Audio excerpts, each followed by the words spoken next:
Yuval Noah Harari. Sapiens, de animales a dioses. ¿Qué beneficio ofrece sumergirse en el viaje de 300.000 años de la humanidad? Si están escuchando esto, hay muchas posibilidades de que sean humanos. Los humanos somos bastante especiales. Estamos en la cima de la cadena alimenticia. Llevamos décadas explorando el espacio. Y somos la especie responsable de inventar la rueda, la agricultura, Internet y, por supuesto, la pizza congelada. Hoy en día, prácticamente dominamos el planeta y ni siquiera hemos existido tanto tiempo en él. Una de las principales preguntas que explora Yuval Noah Harari en su libro Sapiens, de animales a dioses, es cómo llegamos a esto. ¿Por qué nosotros? ¿Por qué el Homo sapiens? En los blinks de este clásico contemporáneo, los llevaremos en un viaje vertiginoso hacia nuestros orígenes y exploraremos momentos clave de nuestra historia, desde el desarrollo del lenguaje hasta la creación del dinero, momentos que nos han convertido en quienes somos hoy. Aunque no fue el primer humano, el Homo sapiens llegó para reemplazar a todas las demás especies humanas en la Tierra. Los seres humanos pisaron por primera vez el mundo hace unos 2,5 millones de años. En ese entonces no éramos tan especiales. No dividíamos átomos ni intercambiábamos NFT. En muchos sentidos, éramos simplemente un animal más y no teníamos mayor impacto en nuestro medio ambiente que los loros, los guepardos o las medusas.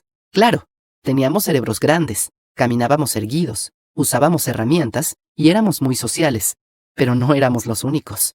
Había muchos otros humanos alrededor. Es un error común pensar que el Homo sapiens, la última especie humana en entrar en escena, evolucionó de forma lineal a partir de especies humanas anteriores, cuando en realidad los primeros Homo sapiens existieron a la par de al menos otras 6 especies de humanos. Estaba el Homo floresiensis, un pequeño ser humano arcaico que alcanzó una altura máxima de 1 metro, pero que era lo suficientemente inteligente y organizado como para cazar elefantes. Estaba el Homo denisova, una especie nativa de Siberia que se descubrió en 2010, lo que plantea interrogantes sobre qué otras especies humanas extintas aún nos quedan por descubrir. Y por supuesto, estaba nuestro famoso primo, el Homo neanderthalensis.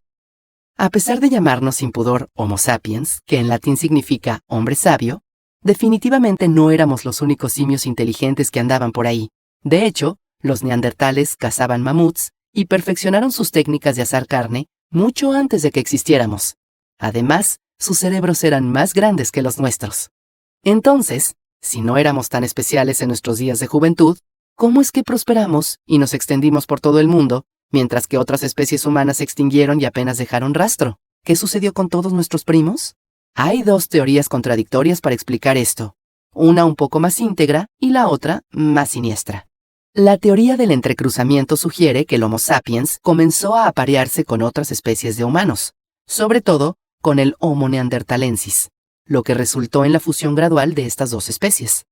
Hay pruebas que respaldan esta teoría.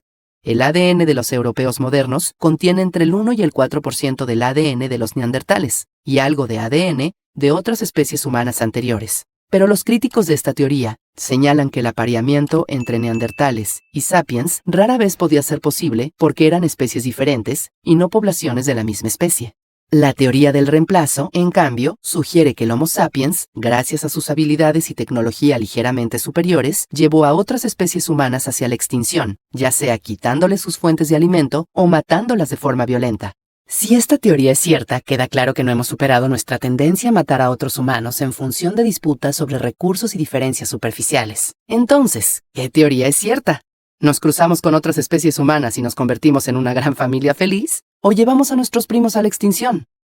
El jurado aún está deliberando, y el debate continúa a medida que sigue llegando nueva evidencia, pero hay una buena posibilidad de que ambas sean en parte ciertas. En el próximo Blink, veremos más detenidamente las ligeras ventajas que los sapiens tenían sobre otros humanos que les permitieron dominar el mundo. Con la revolución cognitiva, el Homo sapiens adquirió habilidades de pensamiento y comunicación que le permitieron conquistar el mundo. La primera evolución de los sapiens se remonta a hace unos 150.000 años. Durante muchos milenios, se ocuparon más que nada de sus propios asuntos en África Oriental. No creaban ningún arte extraordinario, ni elaboraban herramientas complejas. En un punto, intentaron migrar al norte y lucharon con los neandertales. Los sapiens perdieron y regresaron a su lugar. mientras que los neandertales siguieron dominando el Oriente Medio por otros 30.000 años. Pero más adelante, hace algunos 70.000 años, ocurrió algo verdaderamente increíble. Los sapiens empezaron a lograr grandes avances. Empezaron a construir barcos, aceite para lámparas y arcos y flechas. Formaron comunidades más grandes y más sofisticadas, y crearon redes de comercio. También mejoraron sus técnicas de caza, lo que dejó un largo rastro de extinciones.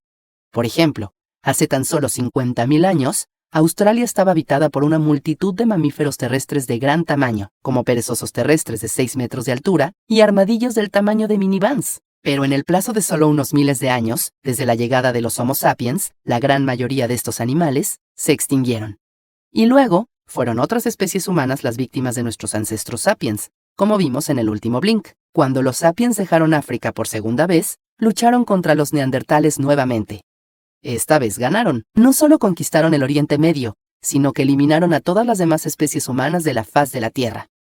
No se conoce del todo por qué los sapiens lograron esta nueva ventaja, pero algo sucedió con la estructura de nuestro cerebro, un salto evolutivo conocido como la revolución cognitiva. Antes, nuestro cerebro era similar al de los neandertales, pero luego, como sugieren las teorías más aceptadas, una mutación genética accidental cambió nuestras conexiones internas y empezamos a pensar, aprender y recordar de mejor manera. Una feliz coincidencia. Pero es más importante comprender los efectos de la revolución cognitiva que las causas de ella. Y el resultado más importante de esta mutación genética aleatoria es el don del lenguaje. Entonces, no sorprende que el desarrollo de un lenguaje complejo fuera uno de los factores más importantes en la dominación del Homo sapiens. Profundicemos en los motivos. La capacidad de desarrollar un lenguaje complejo le dio al Homo sapiens grandes ventajas que le permitieron expandirse y prosperar. Sin duda, no somos las únicas criaturas con lenguaje. Las abejas zumban para informar a sus camaradas sobre el paradero de los alimentos. Los chimpancés tienen llamadas específicas que significan ¡Cuidado! ¡Un águila! Que suenan un poco diferente a las llamadas que significan ¡Cuidado! ¡Un león! Y lo más probable es que los neandertales tuvieran algún tipo de lenguaje más significativo que simples gruñidos. Pero nuestra capacidad para el lenguaje es diferente. El lenguaje humano es increíblemente complejo y elaborado, en particular, en comparación con los métodos de comunicación de otras especies. Es por eso que los sapiens gobiernan el mundo, mientras que las abejas están en peligro de extinción, los chimpancés están encerrados en zoológicos y los neandertales se han extinguido. Los Homo sapiens son animales sociales. Vivimos en comunidades. El lenguaje permite que la información fluya libremente entre los individuos en esas comunidades, lo que significa que las lecciones importantes sobre alimentos, depredadores o incluso individuos peligrosos y no confiables dentro del grupo se pueden compartir a un nivel mucho más detallado que cualquier otro animal. Por ejemplo, con el uso del lenguaje, una persona que ha encontrado abundantes árboles frutales puede decirles a los demás exactamente dónde están. Alguien que ha descubierto el escondite de un depredador puede advertir al resto del grupo que evite esa zona. En ambos casos, el lenguaje elaborado le da a la comunidad una clara ventaja. Pero quizás el mayor beneficio del lenguaje es que ayuda a crear un entendimiento común entre los miembros de un grupo, y esto es lo que les da a los humanos su ventaja única. Volvamos a las abejas y los chimpancés por un segundo. Las abejas también pueden trabajar juntas en grandes grupos, pero su cooperación es muy rígida y no pueden adaptar su orden social en función de los cambios en su entorno, como nuevas amenazas u oportunidades. Los chimpancés pueden cooperar con mayor flexibilidad y adaptarse a los cambios que perciben, pero solo pueden colaborar en grupos bastante pequeños porque para cooperar necesitan conocer íntimamente a la otra parte. No lucharán juntos a menos que se hayan acicalado mutuamente y como sacar con amor las liendres del pelo de un amigo lleva tiempo, generar confianza de esta manera no es factible en grupos grandes. Es por eso que las comunidades de chimpancés suelen tener un máximo de 50 individuos. El único animal que puede cooperar con flexibilidad y en grupos grandes es el Homo sapiens. Y eso es porque a través del lenguaje no solo podemos compartir información sobre el mundo físico, sino que también podemos compartir información sobre ideas abstractas como dioses, historia y derechos humanos. Estas ideas a las que Harari se refiere como mitos comunes son creaciones ficticias de la mente humana y son nuestro invento más ingenioso hasta el momento. Son la piedra angular de la cultura humana y son lo que nos hace tan efectivos a la hora de colaborar. Analicemos esto un poco más, porque en realidad es uno de los argumentos centrales del autor. Harari argumenta que la razón por la que el Homo sapiens ha dominado el planeta es que somos el único animal que puede compartir historias sobre cosas que existen solo en nuestra imaginación, como el dinero, los dioses y los estados. Si creemos en los mismos mitos comunes, podemos colaborar en grupos grandes y trabajar hacia objetivos comunes. Sí, así es. La razón por la que somos tan poderosos es porque tenemos la costumbre de creer en ficciones. Tomemos el dinero como ejemplo. El valor del dinero no tiene una realidad física. Pero, como exploraremos en detalle más adelante, cuando creemos de forma colectiva en el mito de que necesitamos dinero para sobrevivir, podemos tener un sistema de intercambio muy complejo. O piénsenlo de otra manera. Analicen lo difícil que sería lograr que unos pocos millones de humanos participaran en un objetivo si solo habláramos de cosas que realmente existen. Nadie pagaría impuestos si no creyera que está sujeto a las leyes de su nación. Y estas leyes, así como sus naciones, son de hecho ficciones. Los primeros Homo sapiens vivían en pequeños grupos de aproximadamente 150 miembros, pero a medida que se desarrollaron y difundieron nuestros idiomas y mitos comunes, fue posible aumentar de forma exponencial el tamaño de nuestras comunidades, de pueblos a ciudades, de ciudades a estados-nación, y de estados-nación a nuestras sociedades modernas globalmente interconectadas. Durante la Revolución Agrícola, los humanos se transformaron de recolectores a agricultores, lo que condujo a un crecimiento exponencial de la población. Ahora vamos hacia el Blink 4, que trata sobre la revolución agrícola y cómo nos transformamos de recolectores a agricultores. El Homo sapiens ha vivido un estilo de vida nómada durante la mayor parte de nuestra historia, y la gran mayoría de nuestros ancestros se han pasado la vida cazando presas y recolectando vegetación. En lugar de establecerse en un área, se trasladaban hacia donde abundaba la comida. Pero hace unos 12.000 años, todo esto cambió. La revolución agrícola se refiere al momento en que el Homo sapiens dejó de depender únicamente de la caza y la recolección, y en cambio comenzó a cultivar y domesticar animales. En unos 10.000 años, casi toda la humanidad se había asentado para practicar la agricultura, un cambio revolucionario por completo, y algo desconcertante. Hoy en día, la agricultura puede darse por sentada, pero es difícil ver por qué nuestros primeros antepasados la prefirieron antes que el estilo de vida de los cazadores-recolectores. Por un lado, en términos de mano de obra, la agricultura consume mucho más tiempo y es más agotadora. Mientras que un cazador-recolector debe pasar unas 4 horas recolectando suficiente comida, un agricultor debe trabajar desde el amanecer hasta el anochecer en el campo. Y además, se suma la calidad de la comida que ofrece. La agricultura primitiva proporcionó a nuestros antepasados una gama limitada de cereales que son difíciles de digerir y carecen de nutrientes y vitaminas, como el trigo. Comparen esto con la amplia variedad de carne, nueces, frutas y pescado que conseguía un cazador-recolector. Entonces, ¿qué nos convenció para trabajar más horas solo para comer peores alimentos? Hay 2 motivos. Primero, el cambio a la agricultura fue un proceso lento y gradual. Con cada generación, el proceso se arraigó más en la sociedad. Y cuando nos dimos cuenta de que la agricultura tenía muchas desventajas, ya era demasiado tarde para dar marcha atrás. En segundo lugar, a pesar de sus múltiples fallas, la agricultura tenía una gran ventaja. Proporcionaba muchos más alimentos por unidad de territorio. Los agricultores podían cultivar una gran cantidad de plantas comestibles en solo una pequeña porción de tierra, lo que significó un aumento en el suministro de alimentos que llevó a las sociedades humanas a poder sostener poblaciones mucho más densas. Y así la población de Homo sapiens explotó. La revolución agrícola nos permitió mantener vivas a más personas, aunque en peores condiciones. Pero el aumento de población también generó un problema. ¿Cómo harían frente las sociedades a un semejante incremento?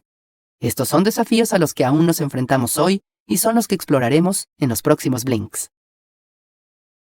Para facilitar el comercio en grandes comunidades, los humanos inventaron el dinero y la escritura.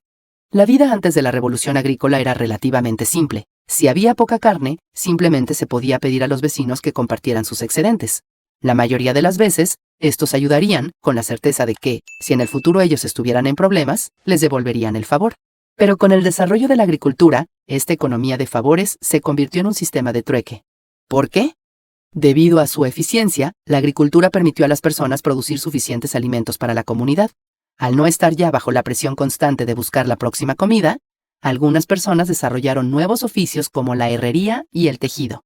Para obtener alimentos, intercambiaban sus productos terminados, un cuchillo, por ejemplo, o una pala, con los agricultores que los necesitaban. Pero muy pronto esta economía de trueque también resultó insuficiente.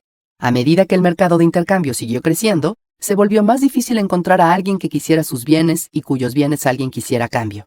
Por ejemplo, si estuvieran tratando de obtener un poco de carne de cerdo jugosa de un granjero a cambio de su cuchillo, ¿qué harían si él ya tiene muchos cuchillos? ¿O si necesitara un cuchillo, pero aún no tenía un cerdo para matar? Podría prometerles un cerdo en el futuro, pero ¿cómo saben que cumplirá con su palabra? Fue en respuesta a esos problemas que alrededor del año 3000 AC, el Homo sapiens desarrolló la escritura y el dinero. Los sumerios de la Mesopotamia fueron los primeros en hacer esto. Para almacenar la información necesaria para transacciones complejas, comenzaron a grabar las transacciones de las personas en tablillas de arcilla usando símbolos económicos simples. Casi al mismo tiempo, comenzaron a usar la cebada como moneda, como un método estandarizado de pago. De esta forma, podrían pagarle al criador de cerdos en una moneda fácilmente convertible en cualquier otra cosa que pudiera necesitar. O, si les prometió un cerdo, podrían registrar la transacción y hacer que cumpla con su promesa más tarde. El surgimiento de los imperios y la religión empujó a la humanidad hacia la unificación global. Como acabamos de ver, la invención de la escritura y el dinero facilitó la realización de transacciones económicas y dificultó el fraude económico. Y sin embargo, esto, por supuesto, no significó que las economías de repente comenzaran a ser fluidas y eficientes. De hecho, a medida que las sociedades y economías crecían, se hacían más difíciles de controlar y regular. Entonces, ¿qué hicieron las sociedades humanas? Desarrollaron leyes para regular el comportamiento de las personas y sistemas de autoridad para garantizar que las obedecieran. Así nacieron las primeras sociedades jerárquicas, con un rey o emperador a la cabeza que gobernaba sobre todos los demás. Hoy en día, podemos ver las monarquías y los imperios del pasado como autoritarios y crueles, pero vale la pena señalar que proporcionaron gran estabilidad política, social y económica. Por un lado, proporcionaron una burocracia efectiva que homogeneizó leyes y costumbres. Analicemos un ejemplo. En 1776 AC, Babilonia era el imperio más grande del mundo, con más de 1 millón de habitantes. Para gobernarlos de manera eficaz y proporcionar un orden uniforme, el rey babilónico Hammurabi emitió una serie de leyes conocidas como el Código de Hammurabi. Este código de leyes ayudó a todo el imperio a entender lo que estaba permitido y lo que no, y cubrió áreas como el robo, el asesinato y los impuestos. Donde quiera que viajaran o comerciaran dentro de las fronteras imperiales, las personas sabían qué leyes y costumbres seguir. Pero conocer las leyes no es lo mismo que obedecerlas. Para hacer cumplir sus leyes, los emperadores y reyes necesitaban que las personas aceptaran su autoridad y la mejor manera de hacerlo era a través de la religión. El rey Hammurabi lo sabía muy bien. Para legitimar su gobierno, declaró que había sido designado por los dioses para gobernar a los ciudadanos de la Mesopotamia. Si las personas creían que su gobernante había sido elegido por voluntad divina, aceptarían de mejor manera al gobierno imperial. Una vez más, vemos que un mito común es el vínculo que mantiene unido a un imperio de 1 millón de personas. A medida que los imperios se extendían, las religiones que estos promovían crecían tanto en alcance como en poder. A veces por la fuerza, a veces mediante procesos de asimilación gradual. El gobierno imperial acorraló a muchos grupos étnicos y religiosos diversos en unas pocas megaculturas. La revolución científica modernizó a la humanidad y allanó el camino para las nuevas tecnologías, el imperialismo y el crecimiento económico. En los siglos XVI y XVII, la humanidad experimentó otro cambio radical. Una revolución científica sacudió a Europa, y en lugar de dejar que el progreso dependiera solo de los dioses, los humanos comenzaron a pensar cómo ellos mismos podrían usar la ciencia para mejorar la sociedad. Al aplicar los principios científicos de exploración, experimentación y observación, las personas lograron avances sustanciales en áreas como la medicina, la astronomía y la física. Cada desarrollo ayudó a hacer de la sociedad un mejor lugar para vivir. Tomemos el ejemplo de la mortalidad infantil. En el pasado, era común que incluso los miembros más ricos de la sociedad perdieran 2 o 3 hijos por muerte prematura. Hoy en día, gracias a la ciencia, la tasa de mortalidad infantil en todo el mundo es de 1 de cada 1000 personas. El avance de la ciencia no solo benefició la salud humana, sino que los gobiernos europeos se dieron cuenta rápidamente de que también era excelente para las economías. Los reyes y emperadores bañaron en dinero a los científicos y exploradores para que buscaran ideas y recursos nuevos que enriquecieran a sus naciones. Ningún evento consolidó más el valor del método científico en la mente de los europeos del siglo XVI que el famoso viaje de Cristóbal Colón a través del Atlántico. A cambio de respaldar la exploración, el rey adquirió un vasto imperio rico en recursos valiosos como el oro y la plata, y la carrera entre las potencias europeas para conquistar otros espacios en blanco de sus mapas comenzó a un ritmo vertiginoso. Los gobernantes se dieron cuenta de que, si querían conquistar y controlar vastos territorios nuevos, los viejos métodos de consultar las escrituras cristianas y las antiguas tradiciones orales no serían de mucha utilidad. En cambio, tendrían que adquirir toneladas de datos científicos sobre geografía, culturas, idiomas, clima, flora y fauna e historias de los nuevos territorios. Las economías europeas crecieron como resultado de la exploración y la innovación científica. Y esta expansión imperial, además de la destrucción de muchos grupos indígenas, unió mundos que antes estaban aislados para convertirlos en sociedades íntimamente vinculadas mediante el establecimiento de imperios globales y redes comerciales. La sociedad global actual, con su creencia central en el poder del capitalismo, es un legado del imperialismo europeo. Muy bien, llegamos al Blink 8. En este punto de nuestro viaje, veremos cómo la creencia central en el capitalismo de nuestra sociedad global es un legado del imperialismo europeo. Entonces, a estas alturas sabemos que muchos gobiernos europeos utilizaron el método científico para ampliar sus imperios y aumentar sus ganancias, y funcionó. En el siglo XIX, el Imperio Británico por sí solo cubría más de una cuarta parte del globo. Con este enorme alcance, los países europeos llevaron sus ideas a todos los rincones del mundo. Las costumbres, culturas y leyes locales fueron reemplazadas por megaculturas basadas en normas europeas, ya fueran religiones occidentales, democracia o ciencia. Y si bien los imperios europeos se extinguieron hace mucho tiempo, muchas naciones aún viven con su herencia cultural. Por lejos, la principal de estas normas culturales ahora globales es el capitalismo. Gracias, en gran parte, a los imperios europeos, las personas de todo el mundo creen en la importancia y el poder del dinero.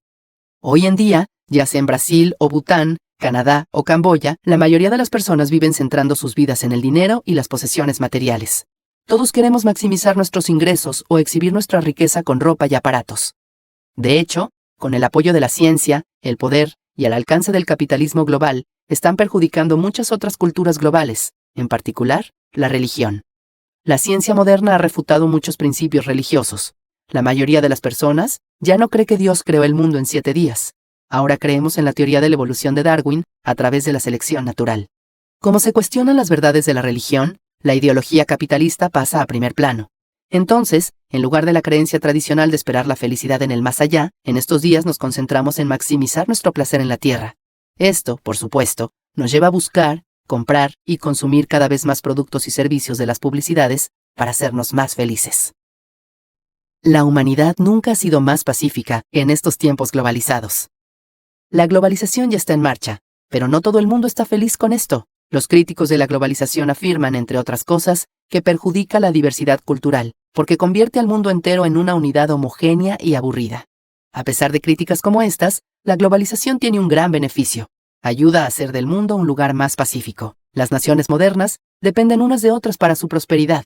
Y en un mundo globalizado, las redes de comercio e inversión se extienden a través de muchos países diferentes, y la guerra o la inestabilidad en un área tienen efectos económicos secundarios para todos. Como resultado, casi todos los líderes estadounidenses, europeos y asiáticos tienen un fuerte interés en mantener la paz mundial. Desde 1945, ninguna nación independiente reconocida ha sido conquistada y eliminada por otra. Piensen en lo violento que era el mundo antes del final de la Segunda Guerra Mundial. Queda claro cuán pacífico es nuestro mundo globalizado hoy. Entonces, el siglo XX es el siglo más pacífico hasta la fecha. Aunque esto pueda parecer sorprendente, un rápido repaso de la historia muestra que las sociedades humanas, desde la Revolución Agrícola en adelante, le han dado la espalda a la violencia. Se calcula que antes de la agricultura, en la época de los cazadores-recolectores, el 30% de todos los hombres adultos fueron víctimas de asesinato u homicidio involuntario. Comparen esto con el mundo de hoy, donde solo el 1% de las muertes de hombres adultos son violentas. Pueden ver lo lejos que hemos llegado. ¿Pero a qué se debe esto? Se debe a que las sociedades jerárquicas y estructuradas que se desarrollaron después de la Revolución Agrícola presionaron a las personas a obedecer las leyes que prohibían el asesinato y la violencia, y así crearon sociedades y economías estables y funcionales. Vivimos en los tiempos más pacíficos, pero no nos entusiasmemos demasiado. Tenemos que estar atentos a posibles fuentes de conflicto, ya que el estallido de una guerra internacional a gran escala hoy tendría un costo sin precedentes para la humanidad. Disfrutemos de nuestra paz, pero nunca olvidemos que debemos mantenerla de forma activa. La historia no es ni buena ni mala, y sus giros y vueltas son en gran medida irrelevantes para nuestra felicidad subjetiva. Bueno, llegamos al Blink 10. Nuestro viaje a través de los 300.000 años de historia del Homo sapiens está casi completo. Ahora entendemos, más o menos, las tendencias generales detrás de la historia humana, pero no hemos hablado de cómo esto nos ha afectado como individuos. Nuestra salud, riqueza y conocimiento han mejorado significativamente. Pero, ¿somos más felices? Lamentablemente, a nivel individual, la respuesta suele ser que no lo somos. ¿Por qué? Los cuestionarios de bienestar subjetivo, emitidos y revisados por psicólogos, han demostrado que cuando los humanos experimentan mayor felicidad o tristeza a corto plazo, nuestra felicidad ronda el mismo nivel a largo plazo. Supongamos que pierden su trabajo y experimentan una fuerte baja de felicidad. En ese momento, pensarían que ese horrible sentimiento duraría para siempre. Y sin embargo, unos pocos meses después de este gran evento, sus niveles de felicidad probablemente habrán vuelto a un nivel normal. Tomemos un ejemplo histórico. Durante la Revolución Francesa, los campesinos de Francia habrían sentido una enorme felicidad al obtener la libertad. Pero no mucho después de este gran evento, es probable que el campesino promedio haya vuelto a preocuparse por su hijo inútil o por la cosecha del próximo año. Los Homo sapiens suelen estar en algún lugar entre la complacencia y la desesperación, y esto asegura que no nos dejemos abatir por un evento traumático, ni que nos sintamos lo suficientemente satisfechos para dejar de esforzarnos por obtener logros más grandes y mejores. Entonces, a nivel individual, es probable que no estemos mucho más felices. Pero, ¿qué pasa a nivel social? Con todas las mejoras en nuestra calidad de vida, la mayor parte de la prosperidad del avance humano ha llegado a los bolsillos de unos pocos hombres blancos. Para aquellos fuera de este grupo, ya sean tribus indígenas, mujeres o personas de color, la vida no ha mejorado para nada en los mismos niveles. Han sido víctimas una y otra vez de las fuerzas históricas del imperialismo y del capitalismo, y solo ahora están comenzando a adquirir igualdad. En el futuro, el Homo sapiens trascenderá los límites biológicos y eventualmente será reemplazado por una especie completamente nueva. Llegamos al último blink. Hemos aprendido mucho sobre nuestro pasado. Pero, ¿y nuestro futuro? ¿A dónde nos llevarán los avances en la ciencia y la prosperidad en las próximas décadas?